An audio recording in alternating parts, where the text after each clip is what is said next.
asalaamaaleykum Cheikh Adama maa ngi lay remercier bu baax ci opportunité bi nga ma jox pour ma def témoignage bi man j'ai pas l'habitude d'exprimer aussi ay YouTube wala di def ay vidéos ni comme ça mais il m'a semblé important de le faire cette fois-ci parce que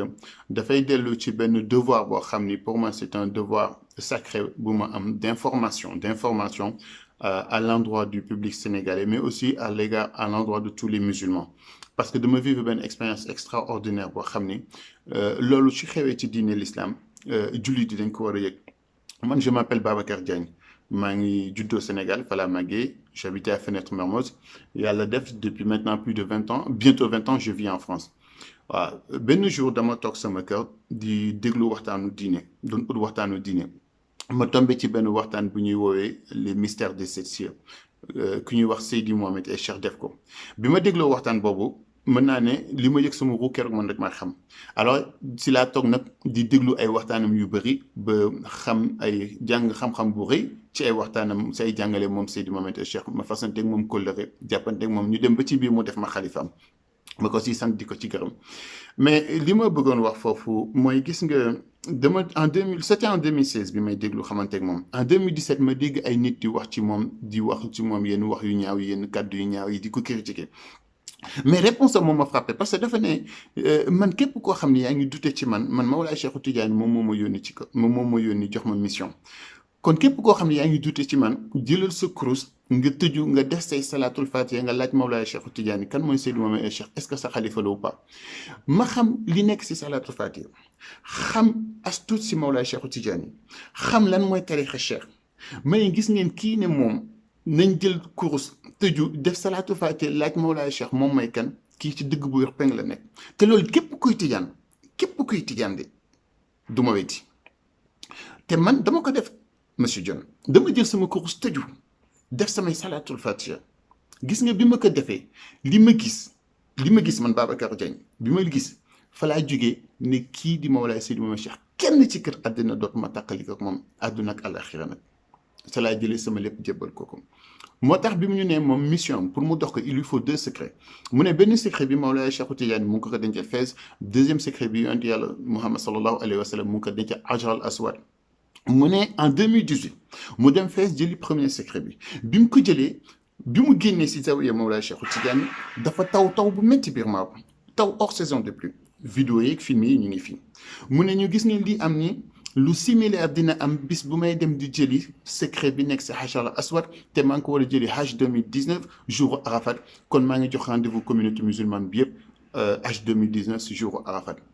vidéo yi mu ngi ci biir internet bi ma leen di wax nii moo tax bi ma àndeek moom jour Arafat déjà avant ñu dem jour Arafat ñun ses proches yi nga xam ni mi xaw nañu ko jigee daf ñu xamaloon nañu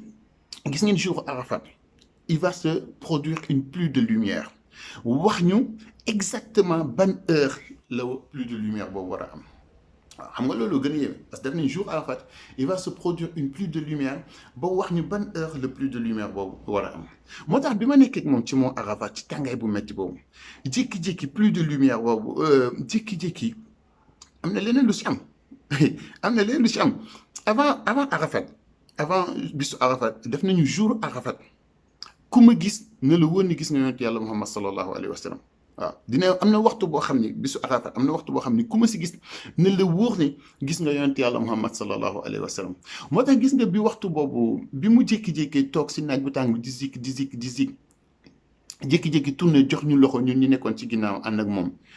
bi mu ñu tourné jox ñu loxo rek dama yëg ni ki ñu jox loxo du moom Seydi Mohamed Cheikh waaye yonent yàlla Muhammad sallallahu alayhi wa sallam mu muuñ ñu xam ni kon moom secret bi mu waroon ñëw jël si ñu ko ñu gis jaww ji asamaan si commencé di xiin ma xam ni lii day waaj a taw lii amoon Fès moom mooy ñëw amaat si laa jëlee sama téléphone filmer mais bi may filmer taw bi mu yëkkati loxoom taw bi di sotteeku dafa mel ni dañ ma indil image yu Fès bi mu génnee si zawiya bi muy taw ñu boole si beneen partie bi ma gis taw Arafat bi boobu nag si laa daanu leer di yuuxu yu métti di takbir di sabal yàlla yu métti yooyu loolu moom ma daanu loo leer. asalaamaaleykum li ma leen mën a wax daal mooy ñu ngi fii si mont Arafat. Allahu Akbar. Allahu Akbar. Allahu Akbar. It's raining. Il est en train de pleuvoir. Il pleut. Allahu Akbar. Allahu Akbar. Allahu Akbar. Allahu Akbar. Allahu Akbar. Il est en train de pleuvoir. Il a fini, il est en train de pleuvoir. Sang bi dafa pare jox ñu loxo rek mu commencé taw. Billahi wallahi. Sang bi dafa pare nuyu ñu rek mu commencé taw. Allahu Akbar. Allahu Akbar. La ilaha illallah. On l'a vu de nos propres yeux. Kenn nettali wuñu ko. Newoon na fu nit toll dina ko yëg. waaw newoon na fu nit toll dina ko yëg. newoon na dina si am xaqul yakin waxoon na ko xaqul yakin. dafa pare rek muy taw. Allahu Akbar. Allahu Akbar. Allahu Akbar. daf ñu jox loxo rek mu taw. ñëpp a ngi koy séddee xool leen ñëpp ñoom ñëpp ñu ngi koy séddee. waaw ñoom ñëpp a ngi koy séddee xool leen. ñëpp a ngi yuuxu ñëpp a ngi sabal yàlla lii mësu fi am. dafa pare jox ñu loxo rek mu commencé taw. Allahu Akbar. la ilaha illallah. Allahu Akbar. ñun rek a xam ñi ñu wër yëpp xamuñu li xew.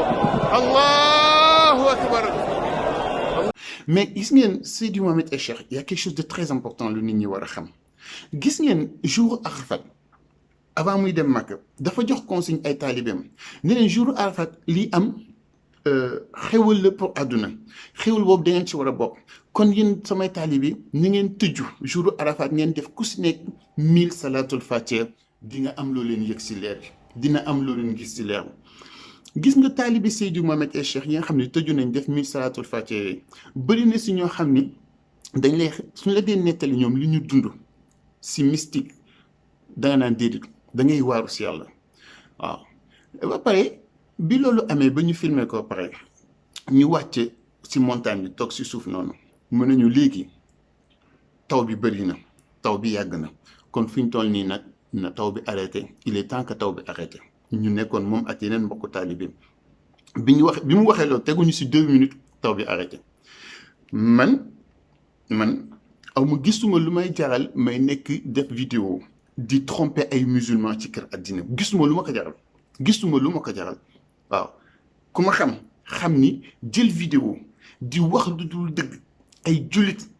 te vidéo mu wóor la ne àdduna day wax àdduna ngay wax lu dul dëgg say jullit man aw ma fit boobu. waaw kon Seydi Mouhamed El Cheikh li ma leen bëggoon xamal fii moom mooy réalité am yëpp si salatul fatiha lay dellu waaw ku ko bëgg a xam jëlal sa course def say salatul fatiha bisu Arafat ay taalibeem dañoo tëju def 1000 salatul fatiha waaw kon ñuy sant ñëpp di gërëm ñëpp témoignage boobu laa bëggoon def rek